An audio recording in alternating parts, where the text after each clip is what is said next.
O projeto Pensar e Fazer Arte do GEP, Grupo de Estudo e Pesquisa em Interdisciplinaridade, e FAFICLA, Faculdade de Filosofia, Comunicação, Letras e Artes, tem a grata satisfação de apresentar ao telespectador do Pensar e Fazer Arte a segunda parte do debate Tiago Lacerda é Hamlet, gravado no Auditório Superior do Tuca. Muito obrigado.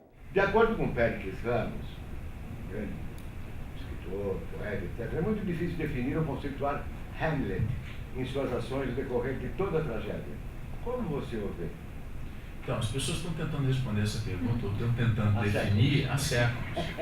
E eu estava dizendo ali atrás para o pessoal da TV que eu acho que existem algumas perguntas que não precisam ser respondidas. Não. Acho que o material rico do Hamlet, o material que instiga e que desafia as pessoas ao longo de tantos anos, é justamente o fato de que existem milhões de respostas para essa pergunta. A minha maneira de enxergar é uma maneira que eu topei, de acordo com uma indicação do Ronaldo, uma ideia de tratar esse texto como uma peça de teatro, qualquer. É só mais um texto para teatro. É uma disposição de enxergar todo o volume Hamlet, todo o volume shakespeariano, a simplicidade de uma história qualquer. Isso talvez seja o mais difícil. Só que eu acredito plenamente que o trabalho do artista deve ser perseguir o simples. Pouquíssimos conseguiram. O simples é dificílimo de fazer.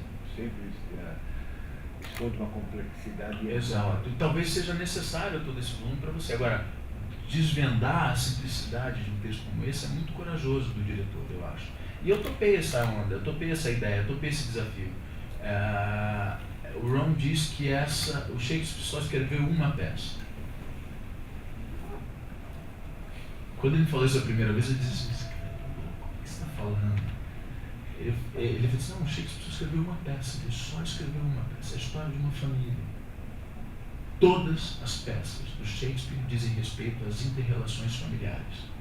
Pai, mãe, filho e mãe, marido e mulher, tia e tio, é a história de esse é o mote dele. A partir daí ele desdobra em mais de 30 obras. Mas essa história é a história de um menino que está doente, sofrendo um luto profundo, uma dor profunda, aviltado pelo comportamento da mãe, com ciúme dessa mãe, e que recebe em algum momento, através de uma experiência metafísica, uma missão que ele não sabe por que ele não cumpre, e nem para onde ele vai a partir daí. Então, assim, é só essa história que a gente tenta contar aqui, quer dizer, é só com isso que eu me preocupo. É claro que isso é uma espécie de resumo da obra, mas para mim ele é um menino que está doente, precisa de ajuda, ele está sozinho, ele olha para o lado e vê aquela menina que ama ele, que ele ama, mas ele não sabe muito como lidar com aquilo naquele momento, porque ele está enojado do comportamento da mãe, ele se enxerga naquela mãe, ele está dolorido pela perda de uma figura amada, de um pai querido, e ele não sabe por quê, ele não sabe o que fazer, nem por que essa dúvida. Ele está doente, com febres intelectuais, ele tem febres de disposição, ele está doente. Para mim, o Hamlet é uma figura doente. Como é a condição humana, né? A gente é muito frágil, né? A gente tem momentos de força, de poder, de beleza fantástica, e de repente uma bactériazinha, um vírusinho, e às vezes uma dúvida. Quem não hesita, a gente hesita o tempo inteiro, né? Fazer ou não fazer o chimarrão. Eu não sabia se era muito mico ficar tomando chimarrão.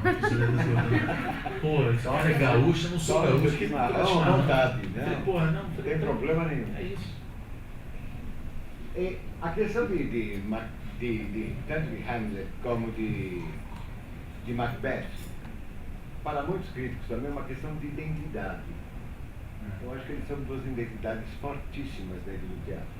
Isto é. Então vamos falar sobre Macbeth. Eu sugeri no fim da peça, eu falei assim, escuta, quando é que vai sair Macbeth? Esse foi meu boa noite pro teatro.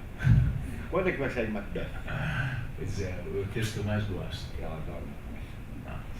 Eu acho que a tríade do século foi a seguinte: Macbeth, Shakespeare, Verdi, a ópera e calas a lei. Existe tríade melhor para coroar o século XX?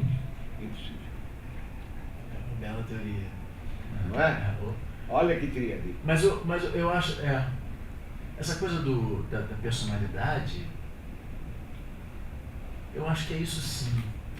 Mas o Shakespeare era um puritano. Os textos dele são absolutamente puritanos. Esse discurso sobre a mulher, a fragilidade de uma mulher, mentira.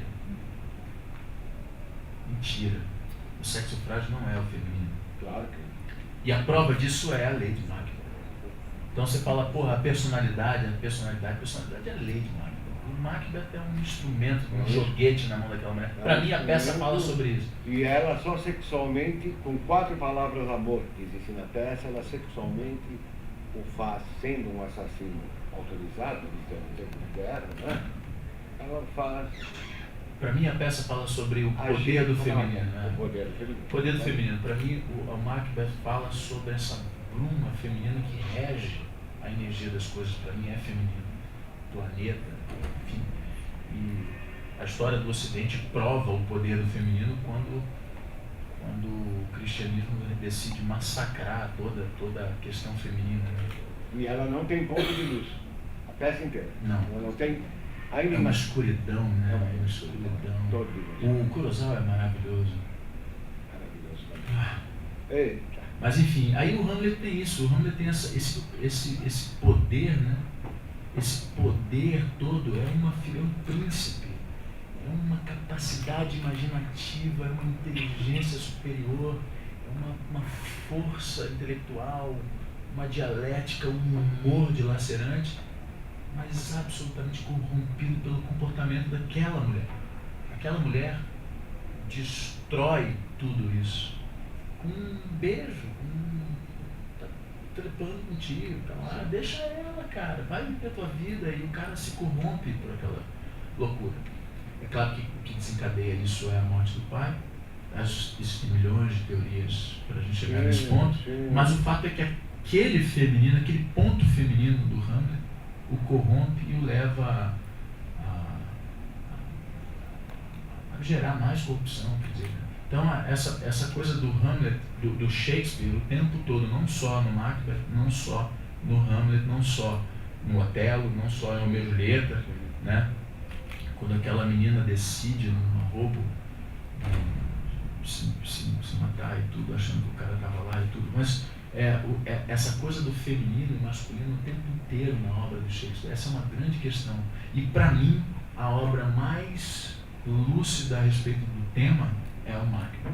Para mim, a peça não é sobre sangue, sobre essa. Não é nada disso. Para mim, a peça é sobre a capacidade persuasiva e o poder do feminino. Que, por um acaso, é uma mulher que está ali, mas o feminino é uma entidade maior do que só a mulher. É a ânima de cada um. É essa coisa que invade, que permeia, que rege, que organiza tudo e que leva aquele cara a cometer aquele assassinato e a se corromper, enlouquecer. É uma frase linda, né? Macbeth assassinou o sono, não tem nada mais terrível. Jamais dormirá. Clarice jamais dormirá novamente, que maravilha. E ela assim, por que você não mata? Eu, se estivesse amamentando meu filho, por exemplo, lembra? Eu pegaria o meu filho, arrebentaria as gengivas dele e sufocava. Eu matava quem eu tenho pelo poder. Esse momento do texto dessa mulher fazia um discurso dizendo que ela assassinaria os filhos. Exatamente. É de uma coisa, o momento mais terrível da investigação humana. Não tem nada. Não tem nada. Isso você pode dizer.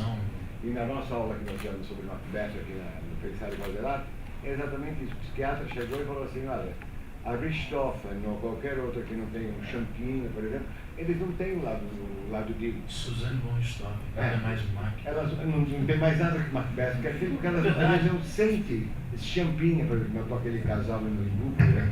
Eles não têm, eles não sentem, eles são pontos de sombra, impossíveis de ser recuperados, porque ela vai a hora que tem a cena de sonambulismo. Essa cena, as pessoas, a gente fica falando, não, porque o teatro representa a vida, né? Hamlet somos nós mesmos. As pessoas às vezes me olham, o público, no modo geral,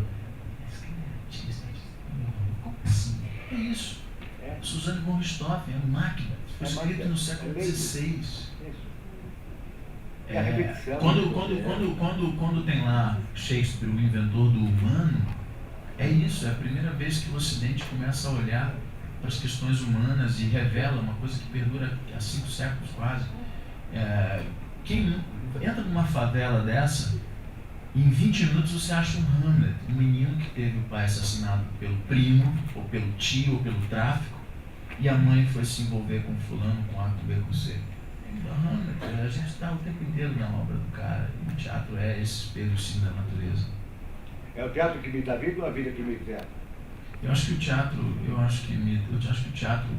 teatro é o vetor ativo nesse processo. O teatro é que vira o espelho para o que acontece hoje.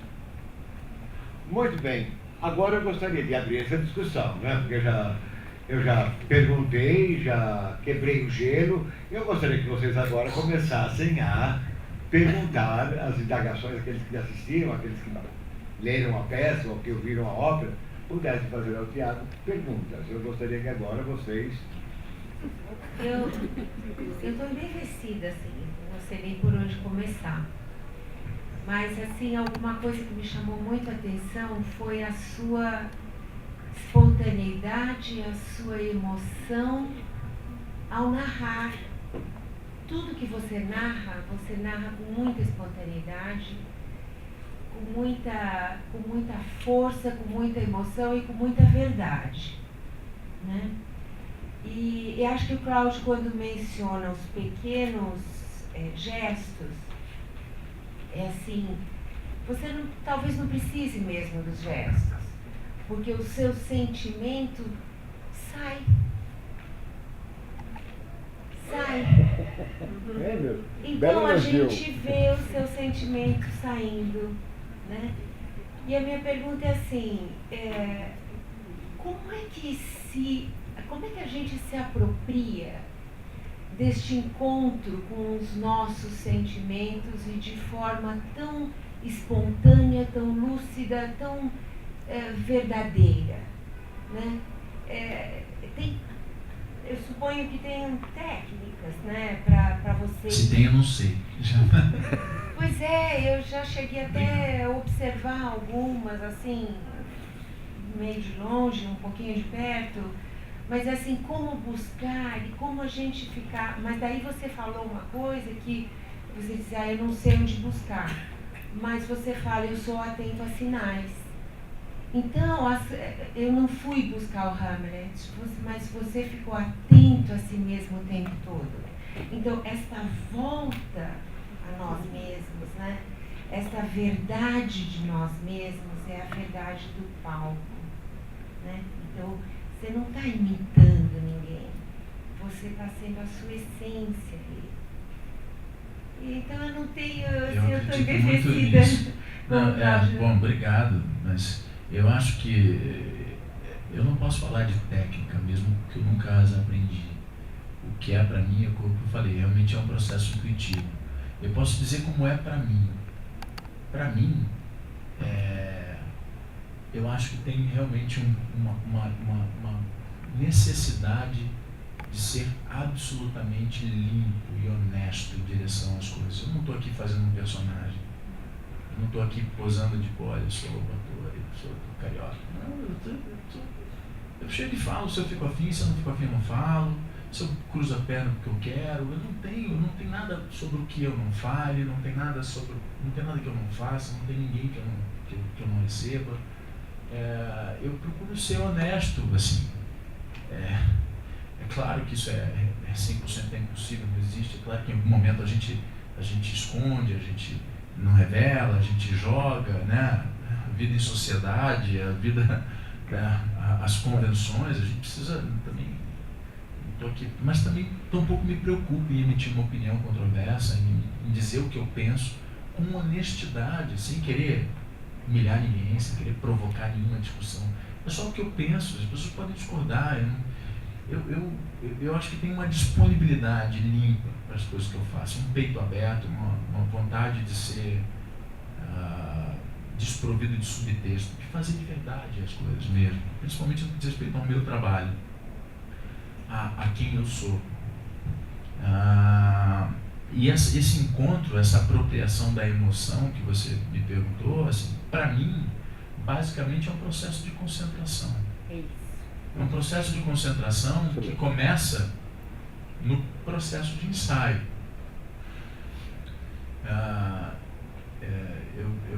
Eu tenho 2 filhos. E depois que os meus filhos nasceram, eu descobri... o meu processo de trabalho sempre foi muito solitário. Eu, por um acaso, faço assim, desde sempre. E quando os meus filhos nasceram, eu descobri que eu preciso ficar sozinho. Preciso de silêncio para fazer o meu trabalho. E que é uma coisa que acontece às vezes, nem sempre da mesma forma, mas assim, eu vim para São Paulo fazer o ano. Se eu tivesse ficado no Rio, eu acho que eu não conseguiria fazer. Eu vim para cá, me isolei da minha vida durante 3 meses para poder me dedicar à ideia desse espetáculo, às ideias que aconteciam durante o processo. Então, tudo isso é um material que me leva a algum lugar. E antes dos espetáculos, é um processo de concentração, assim, alguma coisa que eu faço, a minha maneira de mergulhar naquela história que me leva àquelas emoções todas que estão no texto. Você precisa confiar, o ator precisa confiar no texto. É por isso que quando a gente diz que um autor é ruim, que aquele texto é ruim, dificilmente você consegue salvar um espetáculo, ou uma novela, ou um filme. Porque o ator precisa confiar no que está dizendo. E eu tenho cada vez mais convicção disso. A palavra é o grande, sabe, lugar que a gente se pega, que o ator tem que se pegar. E tem uma coisa de confiança em si mesmo também, de confiar que você se preparou, confiar que você nasceu para fazer aquilo. Eu nasci para fazer nada. Mas isso não significa que eu estou pronto, que eu seja. Eu tenho que confiar nisso, porque senão eu vou embora para minha casa. Tem um processo de confiança que você precisa trazer para o que a gente faz, né? É muita cara de pau. Um cara como eu, sair da Tijuca, um cara que aprendeu a fazer o que faz fazendo, chegar aqui e vir fazer um texto desse, um público desse, entrar para um hall de atores que eu começar a dizer os nomes aqui, a gente vai começar a falar, pô, eu me sinto um cara de pau mesmo, mas eu tenho a minha maneira de fazer e o resultado é que a casa está cheia, as pessoas gostam do espetáculo, os depoimentos são cada vez mais generosos, as críticas e tudo, que é uma parte engraçada de tudo isso, mas eu acredito mesmo que eu nasci para fazer isso, porque senão essas coisas não aconteciam, não sei bem, mas eu acho que é um pouquinho de um monte de coisa, um pouco disso que eu falei uma vez. Muito lindo. Muito bem, Verinha. Mais alguém? Está aberta a sessão de perguntas. Muito bem. Fala, Houston, we have a problem, Houston. Yeah! Imagina a situação do cara lá na lua, dá uma merda na nave e o cara faz o quê, né? Puxa a cordinha, toca o cinto. Que desespero, velho. Boa noite, Thiago. A minha pergunta para você se refere a uma cena da peça, a cena, na verdade, que mais me chamou a atenção. Eu acho que a peça inteira, para mim, se resume a essa cena. Talvez a emoção que eu tenha sentido nessa cena resume o conteúdo da peça de uma forma geral para mim, como essa relação familiar falou comigo. Que é a cena em que o Hamlet está no quarto da rainha, interpretada magnanimamente pela Salomé Grey. E essa cena para mim é muito forte porque acho que é um momento shakespeariano em que Hamlet põe o dedo na cara da mãe dele e fala coisas que creio que ele talvez não imaginasse que pudesse falar, até pelo ritmo da cena. Eu percebo que é uma coisa que ele vai soltando, falando, e ele tem aquele contato físico, né? Ele puxa, ele empurra.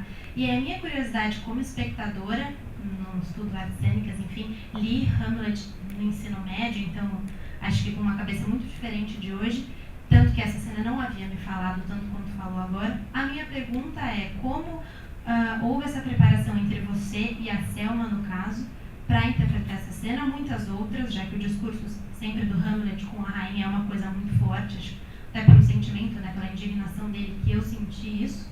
E eu queria saber como é que vocês se prepararam para essa cena, já que é uma cena forte, que em alguns momentos até me espantou, assim, sabe, para trás na cadeira, enfim, pela brutalidade da cena, tanto nas palavras quanto na ação.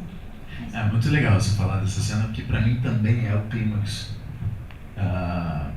dramático da peça. E pro Ronaldo também.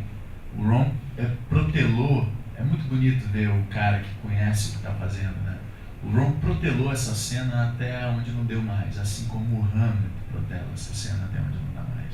Assim como a Gertrudes protela essa cena até. Então você vê os personagens encontrarem a trajetória do que a gente está fazendo, né? E é sobre isso que eu falei, a gente estava falando aqui sobre o feminino, é uma questão na obra do Shakespeare.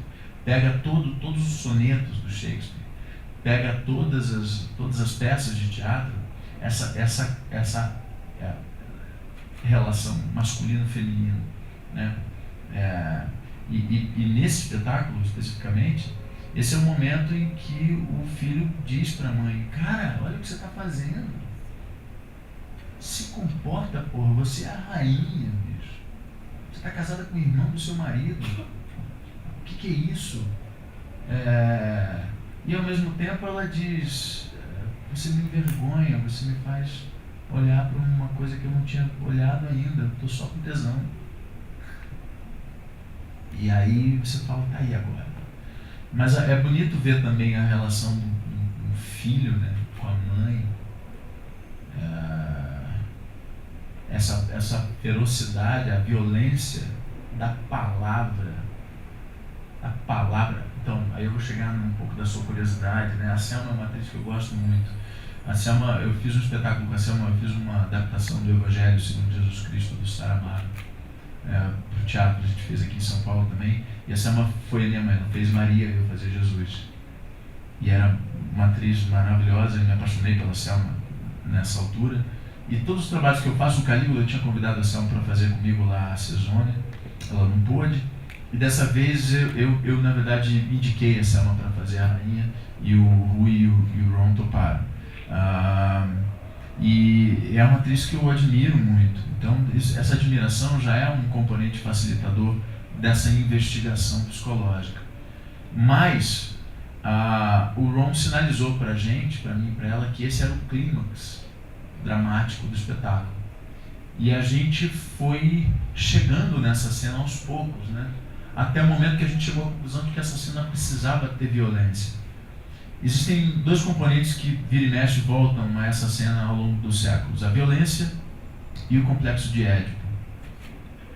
E eu não queria muito me aprofundar na ideia do complexo de Édipo, apesar de achar que isso é inevitável, por isso que a gente se beija em cena, mas não acho que esse beijo seja um beijo sexual, ele é um beijo cúmplice, um beijo de mãe e filho mesmo, muito mais do que sexual, apesar de poder ter essa leitura, eu acho que pode ter. Então a gente joga isso para o público. Mas a violência basicamente era a minha questão nesse momento. E a gente começou por uma violência muito pesada no processo do ensaio. Eu entrava na cena partindo para dentro dela, e ela às vezes vinha também, mas a ideia do Ron sempre girou em torno daquela cama. Essa peça para o Ron é uma cama que paira entre o céu e a terra. Tudo acontece em torno da cama. Meu ser é na cama, esse menino está doente, ele está deitadinho no quartinho dele com febre, enrolado naquele lençol. Quando entram aqueles dois, que ele não vê há muito tempo, que de repente ele descobre que, enfim. Então essa cama faz parte desse imaginário. Então o Ron situou a cena em torno dessa cama também. E isso dá também um componente edipiano, um componente sexual. Mas a violência para mim era a questão. E a violência está no que é dito, não está no físico. Apesar de em algum momento a gente precisar, eu puxo ela de volta para ela, começa na cama, a gente sai para o Polônia, ela sai fugindo, não querendo mais aquilo, e de repente ele pega e senta aí e vai ouvir agora. Então tem uma coisa física, mas o que mais impressionante é que a gente tirou os tapas, ela me chutava, eu empurrava ela, eu pegava na peruca, que era muito humilhante também, aquela ação, né? Então, aquilo ali não é nada, não é um soco, não é um chute, não é um dedo no olho, não é MMA, não é nada, é só ele revela essa mulher: olha, essa é quem você é, não essa louca que você está achando. Acorda. Então, mas basicamente, a violência da cena está no que o cara escreveu. E é por isso que o Shakespeare é o maior autor de teatro que já existiu, porque ele tem a capacidade de colocar na palavra toda a profundidade humana, tudo isso na palavra. Então, chegou um momento que a gente falou assim, cara, vamos a mesma coisa a cena com a Ofélia. A gente se estapeava em cena, eu e a Ana. Ela pulava em cima de mim, dava na minha cara, eu cuspia na cara dela e jogava ela pro lado, ela vinha, a gente trepava. Violência, e às vezes era amor e tudo. E a gente falou assim, cara, não tem nada. A violência dessa porra tá no texto, no que está sendo dito, e fica só, você vai ser amaldiçoado. Tá? Então, o processo foi um pouco assim. A gente precisa fazer escolhas, o trabalho do autor é fazer escolhas. A minha escolha era sentar em cima da violência e não em cima da questão de piano, mas eu queria ter essa questão que é inevitável. Então, sentei em cima da violência e a gente foi pela violência. Chegou um momento que a gente descobriu que a violência é o que é dito. E é muito mais poderoso do que um tapa na cara. Você chamar a sua mãe e olhar para sua mãe e dizer, vergonha. Porra, é muito duro. É muito duro. E é um pouco isso, assim. Né? Em algum momento da minha cabeça, eu falo, como seria dizer isso para minha menina? Sim, mais do que dizer, sentir vergonha. Sabe? Eu me comovo agora, por exemplo. Então é um procedimento que está no texto, confia no texto, mergulha que em algum lugar você vai chegar. Então, eu gosto muito da cena. Gosto muito. Me preocupo muito em machucar a Selma, às vezes eu pego o braço dela. A Ana, eu desloquei o ombro da coitadinha. Eu sou meio estúpido, então eu falo para os atores quando estão sendo comigo, olha, cobre insalubridade, porque eu sou meio estúpido. Mas isso é curiosidade, mas não tem, é tudo na técnica, a gente machuca muito. Então, Gostaria de agradecer ao telespectador do Pensar e Fazer Arte pela audiência. Muito obrigado.